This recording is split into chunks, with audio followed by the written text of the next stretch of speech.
catching up on movie reviews on this episode of the Movies Past and Present podcast.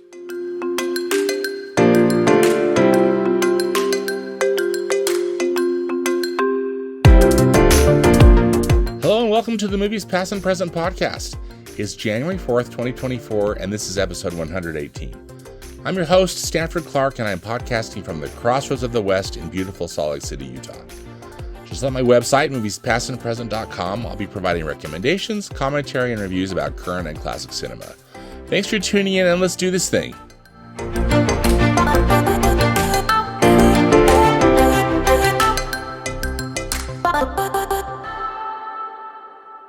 Happy New Year, everyone, and thanks so much for your continued support. New in theaters this week, opening on Friday, January 5th, is the horror movie Night Swim. This is from Universal Pictures. It's written and directed by Bryce McGuire, and it's based on his acclaimed 2014 short film. And who knew that there was such a thing? This full-length feature stars Wyatt Russell as Ray Waller, a former Major League Baseball player forced into early retirement by a degenerative illness. He moves into a new home with his concerned wife, who's played by Carrie Condon, their teenage daughter Izzy, who's played by Emily Hoffery. I hope I'm saying your name right, Emily. And young son Elliot, who's played by Gavin Warren. Secretly hoping against the odds to return to pro ball, Ray persuades his wife Eve that the new home's shimmering backyard swimming pool will be fun for the kids and provide physical therapy for him. But a dark secret in the home's past will unleash a malevolent force that will drag the family into the depths of inescapable terror. Nothing like starting off the new year with a horror movie. So, Night Swim. It's rated PG-13 by the Motion Picture Association for terror and some violent content and language. So anyway, only one new movie this week, and thankfully there's lots of holiday leftovers that you can see, and I will be talking about those next.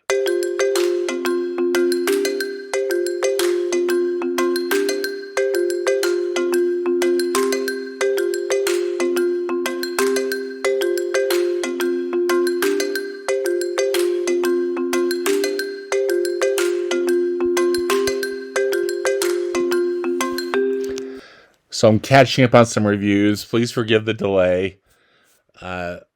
Starting way back in Thanksgiving of 2023, where a couple of films opened up that I'd like to give reviews of, and then just some other films that have opened up over the last few weeks that I've had a chance to see. So first up is Wish. Wish is the latest feature from Walt Disney Animation Studios. And one interesting thing about Wish is that it's the film that Disney was using, at least Disney Animation was using, to commemorate the 100th anniversary of the studio. Walt Disney and his brother Roy Disney formed their first cartoon studio in Los Angeles in 1923. And it was known as the Disney Brothers Cartoon Studios. It changed to the Walt Disney Studios, and of course now we know it as the Walt Disney Company. But the company, the Walt Disney Company, was celebrating 100 years, and of course I had a lot of fun with that in 2023. And this film was really made as an homage to 100 years of Disney. So it's an original fairy tale directed by Chris Buck and Fawn Veerasuthorn, and I hope I'm saying your name right, Fawn. And it tells the story of a young girl named Asha who wishes on a star and gets a more direct answer than she bargained for when a little mischievous star comes down from the sky to join her. the voice of Asha is the wonderful actress Ariana DeBose. Chris Pine plays the villain in the movie named King Magnifico. Alan Tudyk is also back, who's been kind of a secret weapon for Walt Disney Animation Studios over the last few years. The Disney Animation team, I think, really tried with this one, and sadly, I just didn't like it very much. They were trying to make this story, about wishing on a star. That's such a key element in so many Disney films, and they thought it would be interesting to go like back to what's the origin, of this wishing star. So actually, this story is set in a time period. And not that there's a continuum, and Disney films are, set in fantasy settings and, kind of all over the place. But this is in a way like Disney trying to create like their very first fairy tale. So I thought that was an interesting idea. And the animation itself is just gorgeous. I think it's very reminiscent of their classic features. For example, Sleeping Beauty comes to mind, which is a film I admire very much, particularly for its animation art.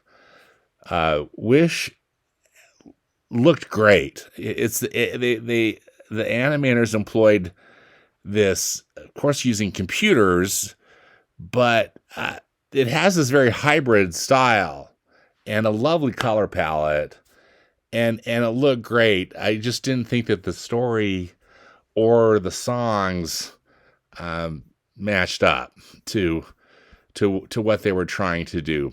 Also, given that it's Disney's homage to its 100th anniversary in a real serious way. They put in a lot of Easter eggs and little things that, they thought would overall be fun for Disney fans. And I caught a few. I'm sure that there were many I didn't catch.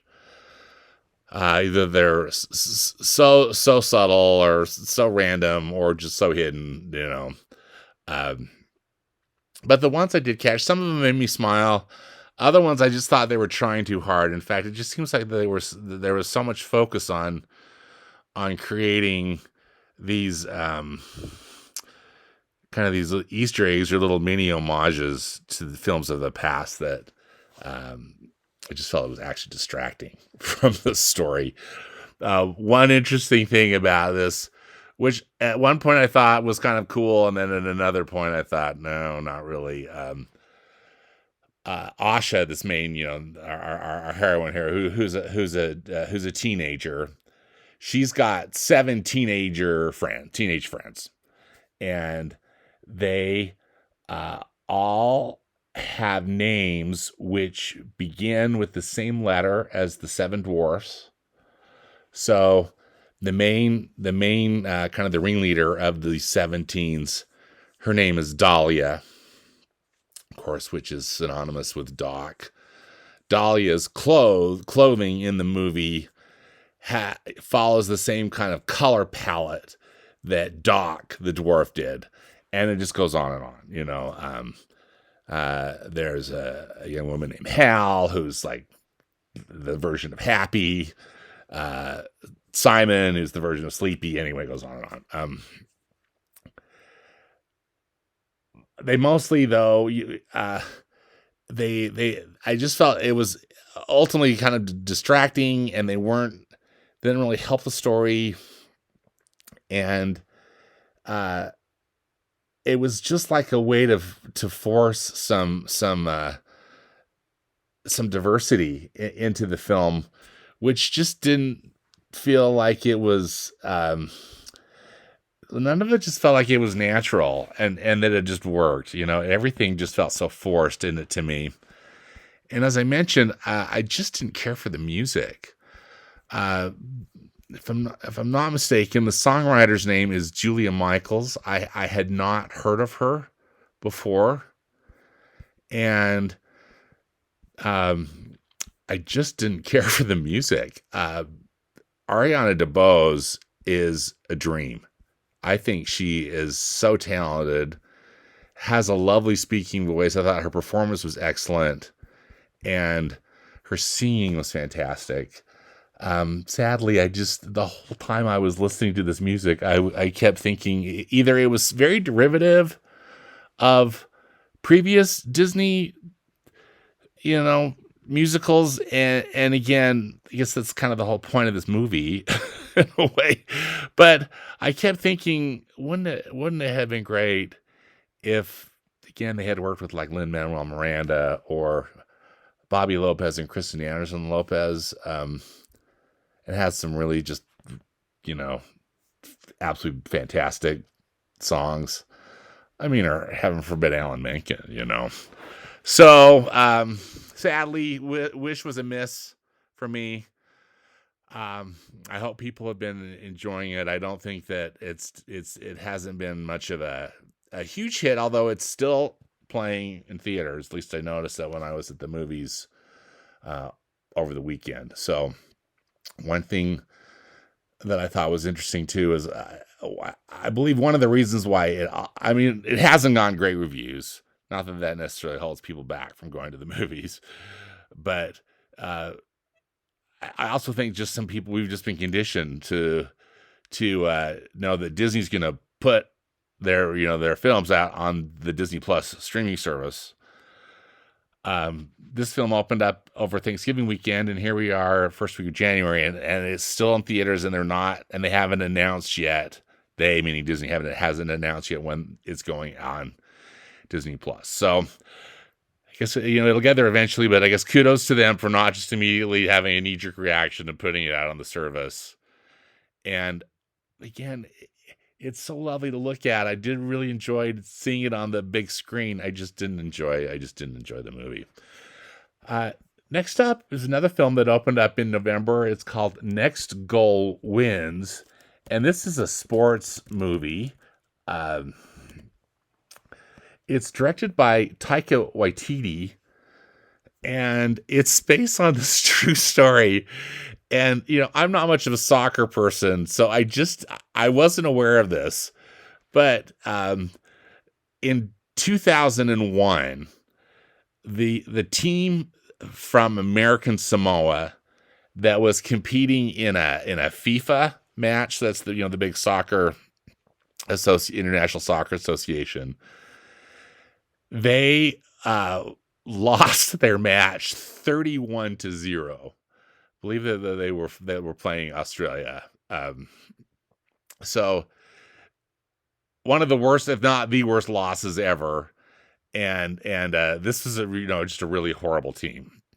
But the Soccer Association really wanted to give them another shot, and they sent a very troubled coach over to American Samoa to help get this team in place, and also in a way to kind of help rehabilitate this coach. So the coach is played by Michael Fassbender, and then they've got a very appealing cast of Polynesians, native Polynesians that are playing, members of the team and members of the community there in American Samoa. And Taika Waititi also is in it too. He plays a role. This was a film that I was really excited about and I really wanted to like, but it ultimately wasn't very good, in my opinion. For me, and again, I think this is part of the story, but the lead coach that Michael Fassbender plays, he's so unlikable in a way, and he's dealing with some real personal tragedy stuff, which I'll keep it spoiler free. But he's incredibly unlikable, and that just really And I don't know if that was Michael Fassbender or if it was just the way this role was written too. So that made it just, not that great to watch. And then uh, there's a component of this story which is true, based on a true story, but there's a trans player on the team, and a big chunk of this film is spent kind of the Michael Fassbender character and this trans character working out their professional relationship together. The team's very accepting of this player, but Michael Fassbender, the coach isn't necessarily on board, and then there's just a lot of drama going on with that, which I didn't necessarily think was as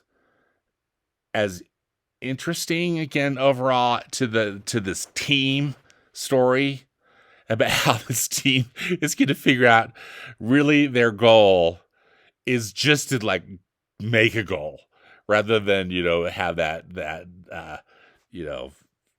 devastating loss where they didn't even score a goal and the other team scored 31.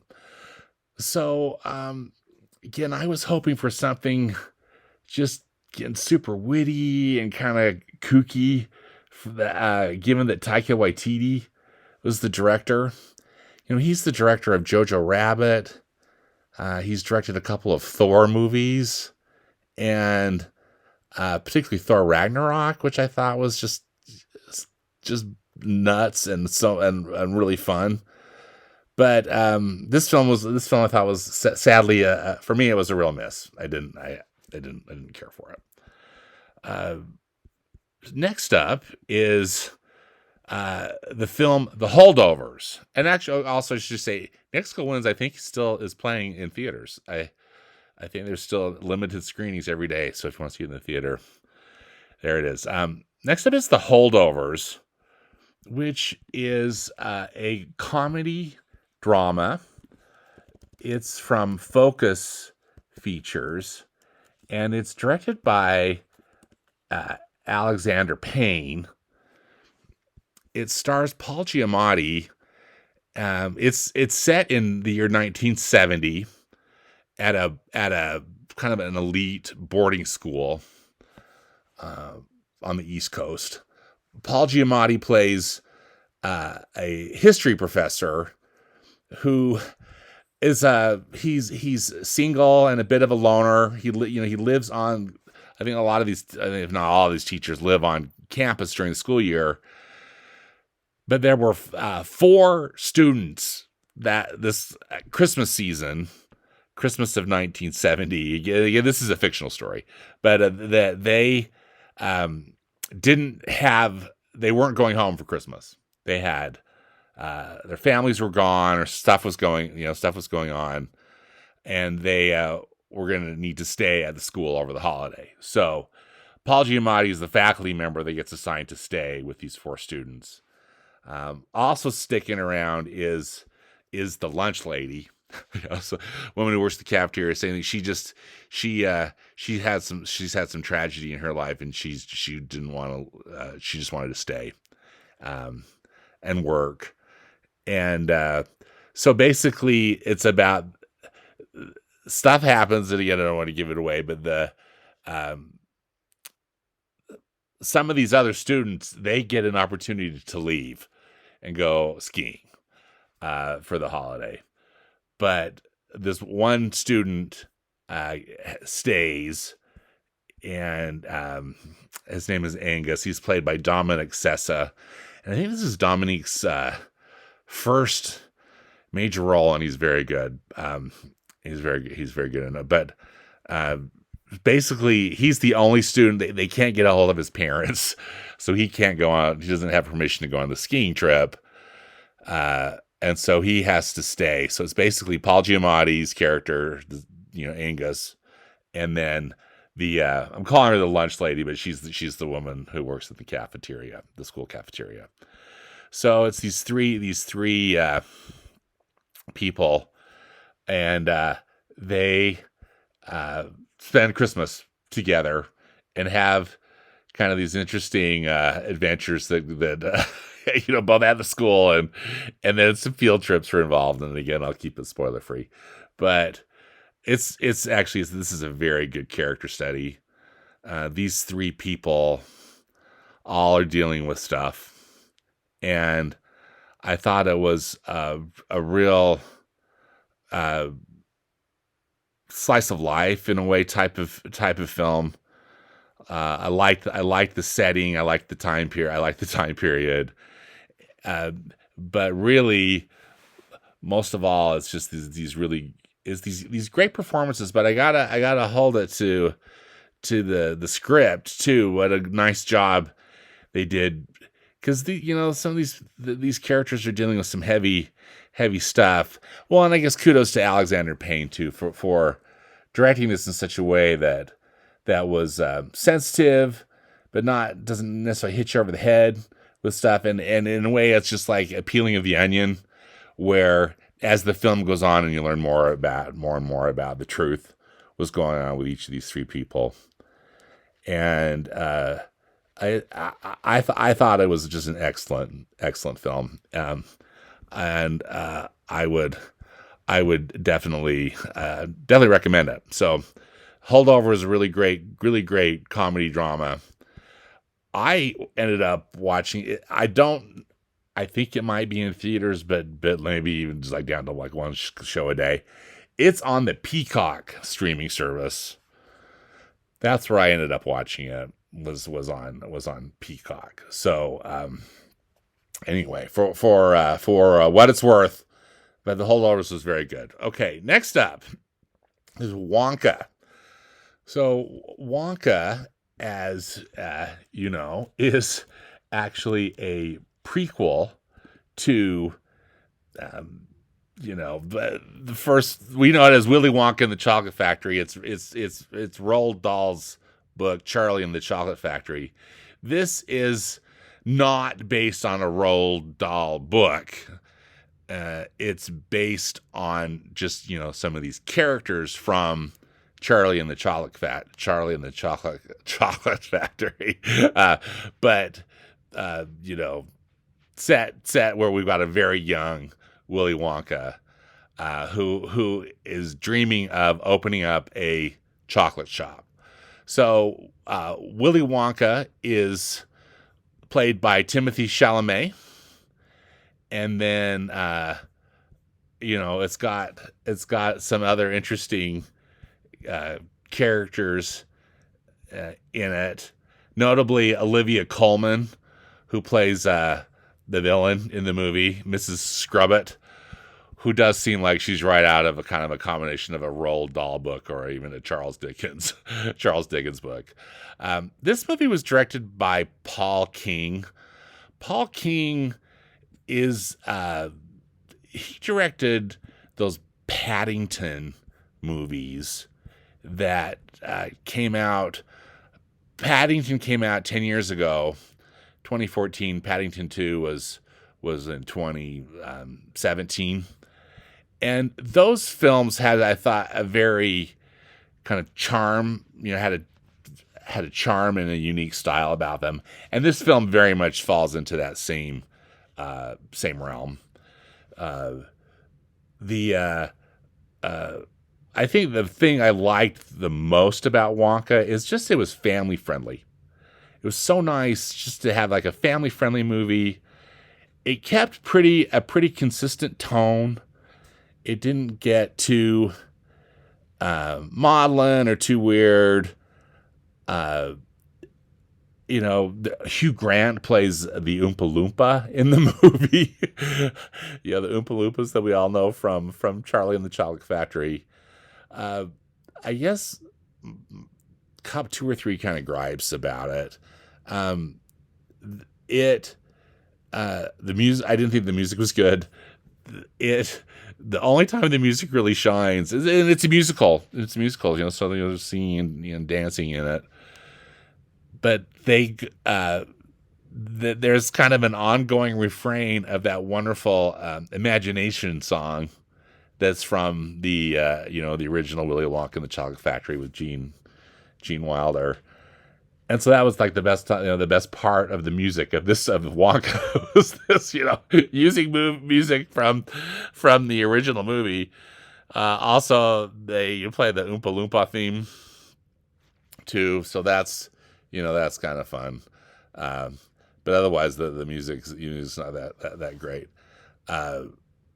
The thing about this too is that it's just completely unnecessary. Again, just this crafted backstory that really does nothing for anything other than it's just a fun time in the movies, and I'm just so happy that it's family friendly, and I think families are going and enjoying it. I think it's been doing quite well, and I said it's not terrible by any means. But it's one of those things that to me just felt completely unnecessary. But at least it's, quality made, family friendly, and there you have that. Next up is Godzilla -1. And this is, the latest in the history of Godzilla movies. This one was actually made in Japan. Some of these more recent Godzilla movies, including Godzilla, like Godzilla versus Kong, those have been made in America. This one is really, in a way, just a classic Godzilla. It's like a classic Godzilla movie. But it's not a dude in a plastic suit, as we've got a CGI monster and really excellent special effects. But I think the two things that I loved most about this film was that there's a really great ensemble cast that you're really rooting for. In a way, it felt like the original Jaws film, where you've got Richard Dreyfuss and Peter Schneider. They're there. You're rooting for this team to take out this monster, and then just incredibly solid. As I mentioned, special effects. The Godzilla monster is fantastic. I just think we just huge shout out to the director Takahashi Yamazaki, and again, I'm hoping I'm saying that correctly, but he has just delivered a really outstanding action monster movie that I just felt hit all the right notes with, action and drama and suspense, and again, it doesn't get too maudlin. There's some happy stuff that happens in it.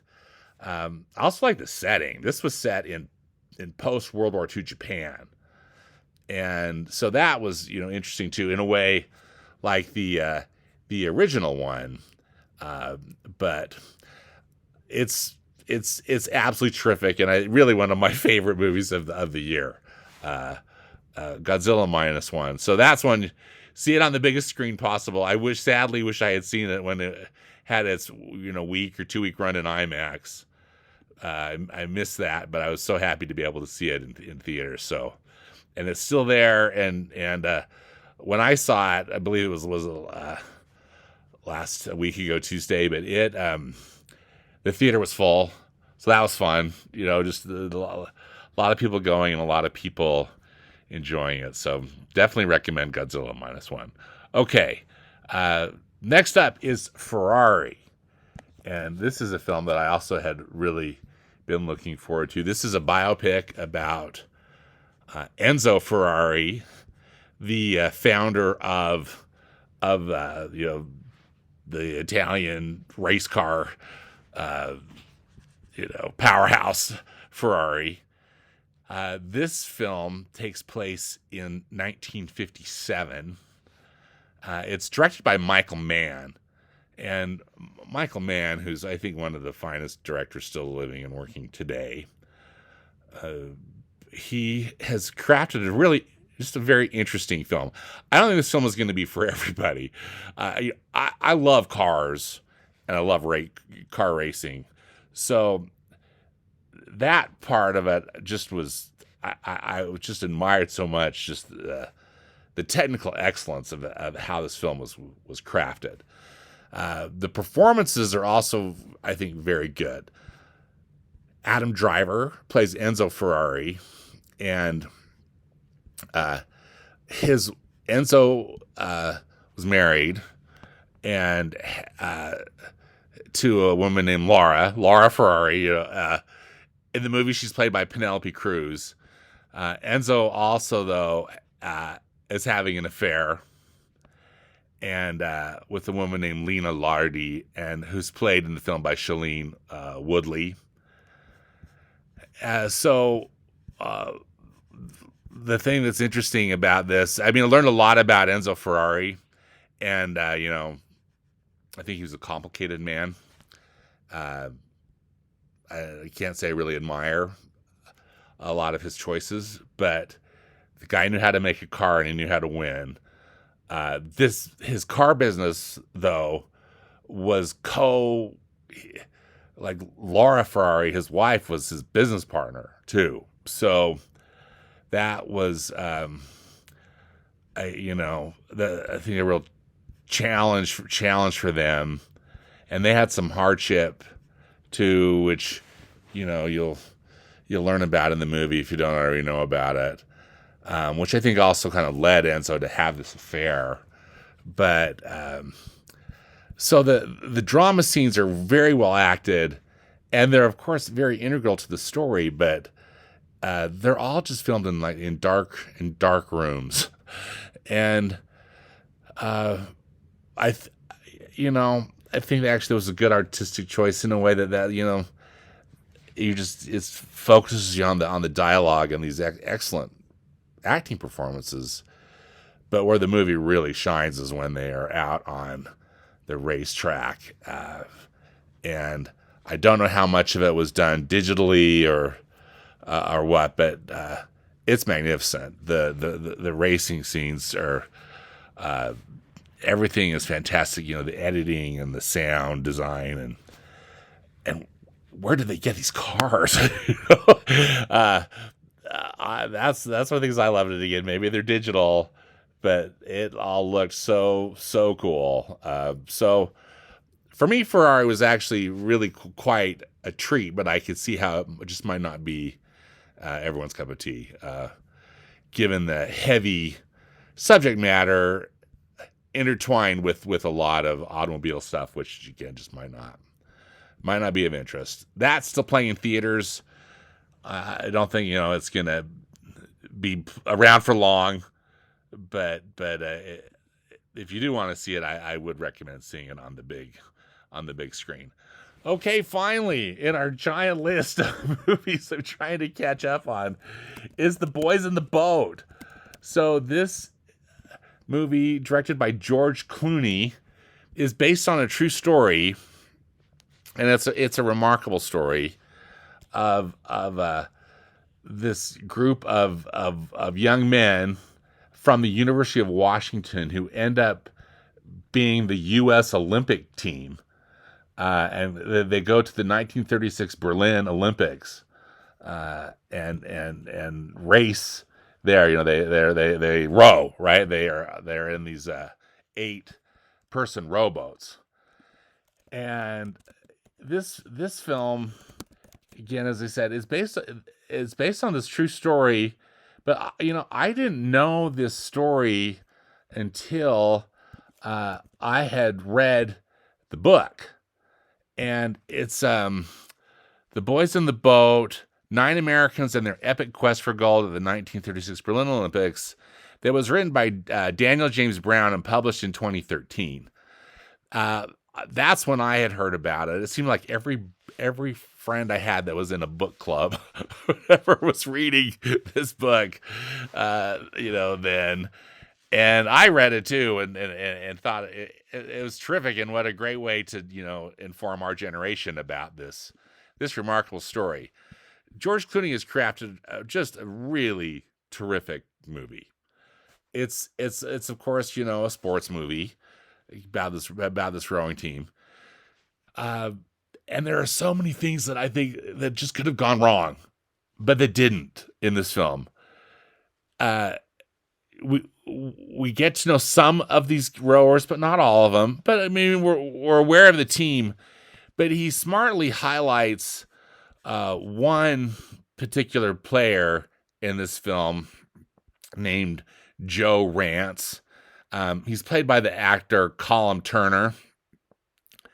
And so he's kind of like the main character but even though we've got all these other guys on the team. Joel Edgerton plays the coach.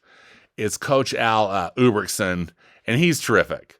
Joel Edgerton gives an outstanding performance as this coach, who the thing that I was reminded of in the movie is that this rowing team, they were actually the JV team at the University of Washington. They weren't even the varsity team. But they were all so talented and so hungry that they were able just to do this amazing stuff. There's also sometimes with sports movies, for me, there can either be like too many obstacles, which I know that's part of it, and they've got to have the conflict. Sometimes just like, oh, please, no more obstacles. Just let these people, get to the competition. This had plenty of obstacles, but they all worked. And again, I think that they were factual, too, of stuff that was actually, of course, going on, since this is based on a true story. But just expert storytelling by these writers. I believe that the writer of the book, Daniel James Brown, was involved, and then Mark L. Smith was another, I think the credited screenwriter on it, but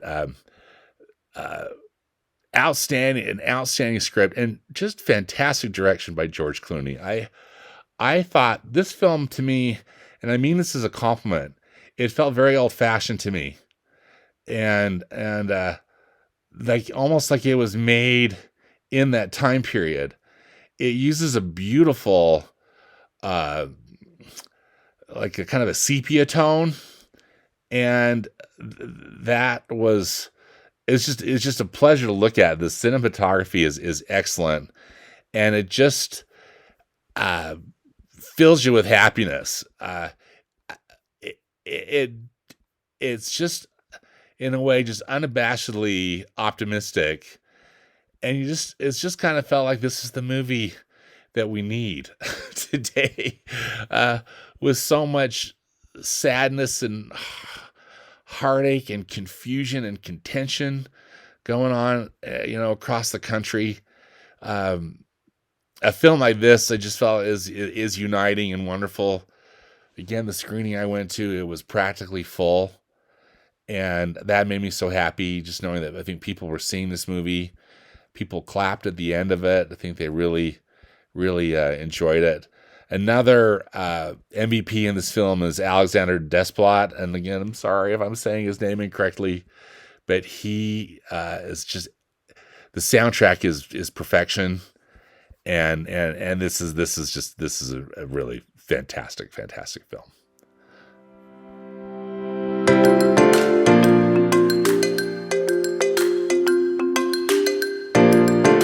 Well, that does it for this episode of the Movies Past and Present podcast.